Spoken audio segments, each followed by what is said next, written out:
Now let me get to the calls before I get on out of here, please. You can call me up 888-SAS-5303. That's 888-727-5303. Let's go to Taz in Cherry Hill, New Jersey. You're live with Stephen A. What's up, Taz? How are you?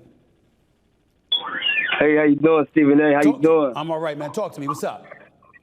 What's up, bro? So, I wanted to know, like, who did you think in your head is the best player on the floor with this NBA Finals we got going on this year?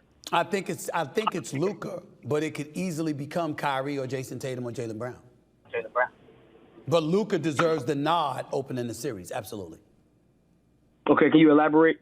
What do you mean why you say Luka? Luka's scoring ability, Luka's ability to control the game, particularly the pace of the game.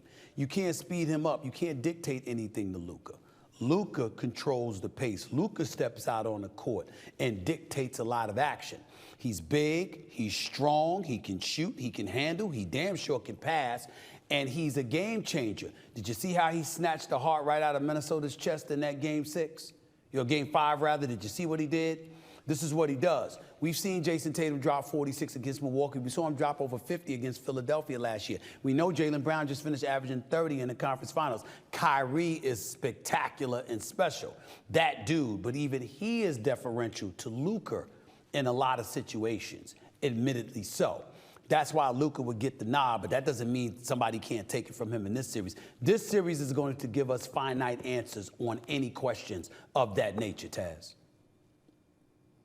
Good question. It's just like we've seen this movie before as far as with the Celtics and Jaylen Brown and Jason Tatum being at the finals against the Warriors that one year. Okay. And if you recall, we talked before, and I had told you that, Jaylen Brown didn't have a hand, and you was telling me, like... You said Jaylen Brown didn't have what? You said Jaylen Brown didn't have what? I said that Jaylen Brown didn't have a left hand. You were saying he's not like Clyde Drexler. But what I'm trying to say is that if they lose this NBA Finals this year against the Mavericks, do you think it's time to break up this core? Because it's been years now, man. It might. It's worth consideration. I wouldn't say it definitively. I got to see how they perform first. But I don't blame you for answering that question, bro. And remember, all I said was he's no Clyde Drexler. He got a left hand that's better than Clyde Drexler. He's not a one-arm bandit to that extreme. But I get what you're saying, man, and I appreciate it. Thanks for the call, man. Let's go to Kobe in Grand Prairie, Texas. What's going on, Kobe? How are you? I'm doing good, man. Is that Texas? Is that Texas? Oh, you in Dallas? Yes, you in sir. Dallas, right? Yes, sir. Okay. I'm in Dallas. I'm coming. Is Big D waiting for me? Also, is Big D waiting for me? Is Dallas waiting for me? Oh, yeah. Oh, we waiting on you. We waiting on you. I can't wait. And I also want to say before I ask my question, I went to a game a few years ago with my dad who passed away 3 years ago. Sorry to hear that, bro. I remember saying what's up. I remember saying what's up to you, like near the tunnel. It was an NBA. It was a ESPN game against the Nuggets. You said what's up, so I appreciate that. No problem. I'll never forget that moment. So my condolences for your loss of your father. Really sorry to hear that. I appreciate that, man. Go ahead, man. So my question is just how big Kristaps Porzingis is in the series. Like if he's healthy, if he's fully healthy, how much will that affect the series? And do you think Jason Kidd will be able to make these good adjustments as he has been in the previous playoff series? I appreciate the call. I would tell you this. Porzingis could determine whether or not Boston wins this series. A, because him shooting the basketball from three-point range forces Lively and Gafford to come out and guard him. And if they have to come out and guard him, they're not rim protecting the way they normally do. And that could open the floodgates for Jaylen Brown and Jason Tatum to attack. So I think that's very, very important to point out. We can't deny that. That's number one.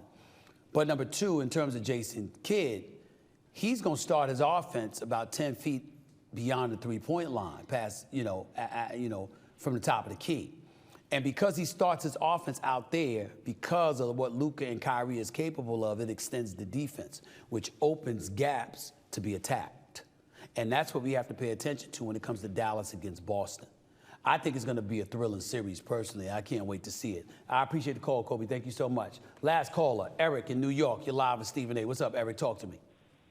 Hey, Stephen A. Appreciate you taking the call. I recently just got the beat reporter for men's basketball at Hofstra University. Okay. I'm a student there, and I was just, looking for some pointers because this is the first time I'm, a beat reporter for a men's basketball team for the college. Okay, first of all, get to know the names of each player and each coach. Number two, get as much access as you possibly can. If you can watch practice, be there. If you don't miss games. exhibition or regular season and beyond. Don't miss any games. Remember, when you're a beat writer, where they go, you go. That's the beat. It's your assignment, and it's your job to know everything that you can possibly know about the subjects you will be covering on a professional level. Their personal business is none of your business.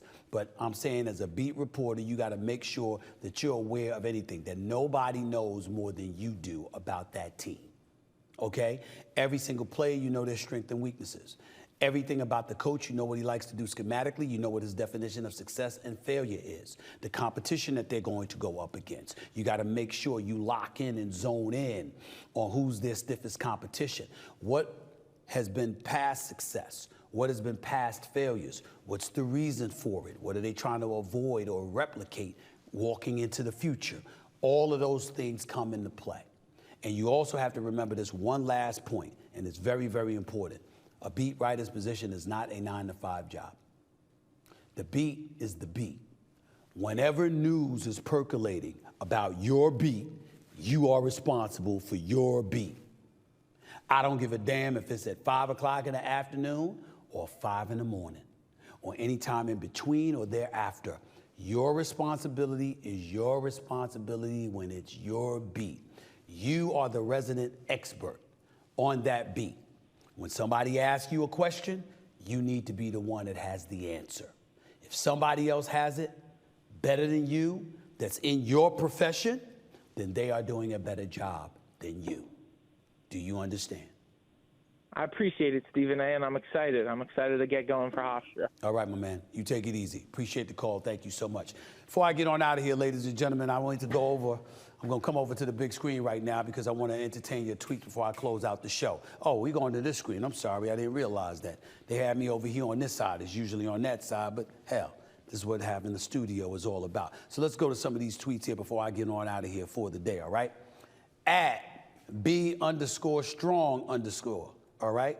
Brother does have muscles. I'll give him that. Who will be the unexpected star for both or either team in the NBA Finals? The word unexpected, I would tell you this. Derek White for the Boston Celtics, I don't think we can ignore him. He's a game changer. He can hit threes. He can defend. He hit clutch shots. Remember what he did with the putback against Miami in Game 6 last year, the Eastern Conference Finals, forcing a Game 7 after they were down 0-3 in the Eastern Conference Finals. I'm talking about the Boston Celtics. Derek White is something to worry about. He's a difference maker. We can't ignore what he can bring to the table with him. As it pertains to the Dallas Mavericks, the name that comes to my mind is P.J. Washington. P.J. Washington is hitting over 40% of his threes from the corners. I believe if P.J. Washington is hitting his threes in this series, the Dallas Mavericks win the championship. Kyrie and Luka's going to need help. The other dudes, are they going to be able to provide it? That's the question mark for me. P.J. Washington is a big part of that equation. Next tweet. Let's go to this.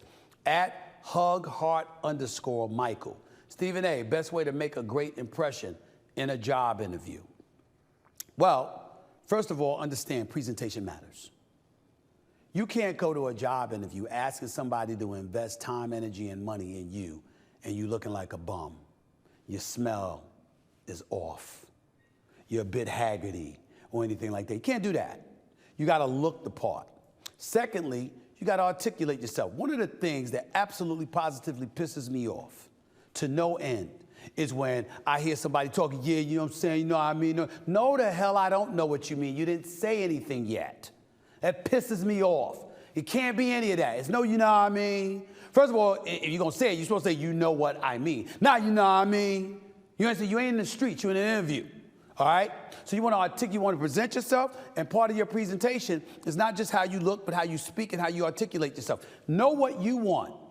And most importantly, know what the person interviewing you wants. If you're going for a job interview, well, why are you there? What did they say they wanted? What was the position? What's the responsibility that comes along with the position? Have an idea of what that is. And when you have an idea of what that is, you walk into the interview and you make sure you're feeding the interviewer what the position is that they're interviewing you for. So you're armed with that level of information. So you know that you're prepared to do what needs to be done. Remember, you're selling yourself. You're pitching yourself to a potential employer. Everybody's a name on a sheet of paper. It's up to you to make the impression. You have to do that. And in order to do that, mastering the subject at hand that's sitting before you while you're presenting yourself and having that conversation is incredibly important. It's incredibly important. Last tweet, let's go with this right here. Good Lord, this is a long one. At Little Kenny P _23. My main man, Stephen A. Smith, me and my wife, sounds like a relationship tweet. Hold on. Me and my wife had an argument last night on who needs to wash the dishes more. I cook 85% of the time, and she still refuses to help me out and wash the dishes. Should I stop cooking so she realizes I need more help in the kitchen? Or should I just keep on sacrificing my time for her? Please advise. Kenny, I don't know your name. I'm assuming it's Little Kenny, right? Popeye spokesman, right? My brother, not so fast. You being a little slick. Let me tell you why. You're talking about what you do. Well, what does she do? You said you cook 85% of the time. I mean, no disrespect. I'm not being chauvinistic here. I don't mind dabbling. I know how to cook lasagna. I know how to cook steak. I know how to cook chicken. I don't mind dabbling in the kitchen from time to time, but I'll be damned if I'm in it most of the time. You know why? Because I'm working, paying the bills. I don't have time to cook 85% of the time. If you cooking 85% of the time, are you a stay-at-home hubby? Is that what you do? Because if that's what you do, while she's out there working and she's paying the bills, then I don't have a problem with her not wanting to help you wash the dishes. Now, if she's not working and you are working, or if both of y'all are working and you still come home and you cooking 85% of the time, I'm down for you, bro. I support you 1,000%, if that's the scenario. But I find it a tad bit odd that you'd write this long-ass tweet, but you didn't tell me what she does. All you did was point out how she don't want to help you wash dishes. Well, why don't she want you to help wash? Why doesn't she want to help you wash the dishes? Is it because she's tired from working? Is it because she's working just as much as you? Is it because she has just as much responsibilities as you have, if not more? That's the question. You didn't provide an answer to that. And if you didn't provide an answer for that, I find that a tad bit suspicious. I'm wondering about that. I find it very hard to believe this woman is married to you. She loved you. She pledged her life to you. You cook 85% of the time, and she's still saying, "Nah, I ain't helping you wash. I'm not helping you wash the dishes." I don't know any woman that would do that, unless she's obvious. She's shouldering a heavier burden than you. I don't know the answer to this question. You do. I'm just going by what you wrote to me. Tell her to write me. And tell her to give me her side of the story. And then I'll have a more direct, specific opinion for you. Last tweet. Let's go with it. Got one more tweet for y'all. Who? At RG, as in really good. RG Cheeseburger. Who makes the best French fries? Okay. White Burger King out of the way. Never liked their fries. McDonald's fries are really, really good. One of the things about fries, I don't like fries that, it's basically fried potatoes. It's too thick where you taste it more of the potatoes than the actual skin and the crunchiness with the ketchup that comes with it. Okay? I'm gonna tell you, I'm looking at these, the waffle fries from Chick-fil-A, I can't sleep on. Okay? These right here, I don't know who this is from. Who is this from? It looks like Nathan's, but I'm not sure. Who are these from? I don't know who this is from. Kentucky Fried Chicken, get it out. Portillo's hot dogs, get that out. All right? Okay? Get out a Burger King, wipe that out. Hell no. Cajun fries are so-so. I'm gonna go with McDonald's and Chick-fil-A. Either one you can't miss. Chick-fil-A's waffle fries, yo, they're good to go. And McDonald's, I've always loved, but it can't be soft. It's gotta be crunchy. If it's soft fries, it doesn't work. But if it's crunchy, I'm gonna go with the McDonald's fries. Man, you know, hold on.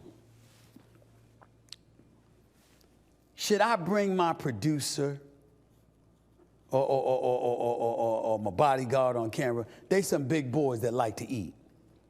You know, my man B, I got 3 boys in here that together they about 600 pounds. Okay, these brothers eat. You know what I'm saying?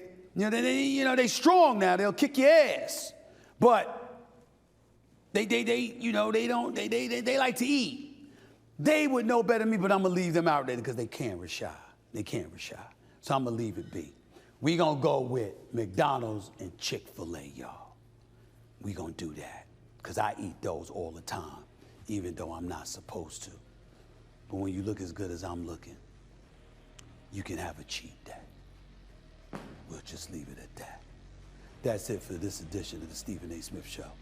I'll be back to you right before, right after the NBA Finals, Game 1, tomorrow night at the Garden in Boston, TD Bank Garden. Until then, ladies and gentlemen, peace and love.